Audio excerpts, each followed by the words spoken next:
আমরা কিন্তু জানি না কাকে ভোট দিচ্ছি, কি জন্য দিচ্ছি, কি পাবো কি পাবো না, আমরা কি জানি এটা? কিচ্ছু জানি না, আন্দাজে মান্দাজে ভোট দিচ্ছি। গেলে হয়তো কেউ টাকার বিনিময়ে দিয়ে দিচ্ছি, কেউ আত্মীয় স্বজনের বিনিময়ে দিয়ে দিচ্ছি, কেউ বা বিভিন্ন ভাবে গেইনবার হইয়া ভোট দিচ্ছি। কিন্তু আমরা কিন্তু আশাও করি না যে এই ভোটের পরে আঙ্গুর থেকে পাওয়া যাবে, এরকম কিন্তু আশা আমরা করি না। এটাই ব্যতিক্রম যে আমরা ভোটের আগেই আমাদের ভোট পরবর্তীতে এই জনগণ কি সুবিধা পাবে এগুলো আমরা ডিক্লেয়ার করতে পারছি। ঠিক কিনা কথাটা?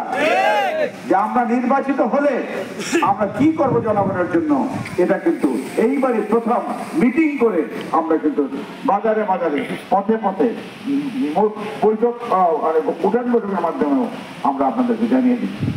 একটা সুবিধা পেয়ে যাবেন, সেটি হচ্ছে যদি বিএনপি ক্ষমতায় যায় তাহলে এই 31 দফা ধরে ধরে আপনারা জিজ্ঞেস করতে পারবেন, ঠিক কিনা? জিজ্ঞেস করতে পারবেন যে কই আমার চাকরি, কই আপনার ফ্রিল্যান্সিং এর কথা বলছিলেন, কোথায় আউটসোর্সিং এর কথা বললেন, ওরা কোথায় এখন তো আমরা দেখছি না, বলতে পারবেন না? বলা যাবে না?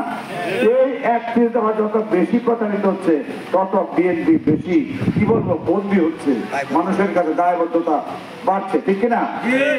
আপনার কাছে আমি বলে দেবো আমি এটা করবো, এটা করে যদি আমাকে আপনি ক্ষমতায় না করি আপনার কিন্তু জিজ্ঞাসার সুযোগ আমরা তৈরি করে দিয়ে গেলাম, ঠিক কিনা?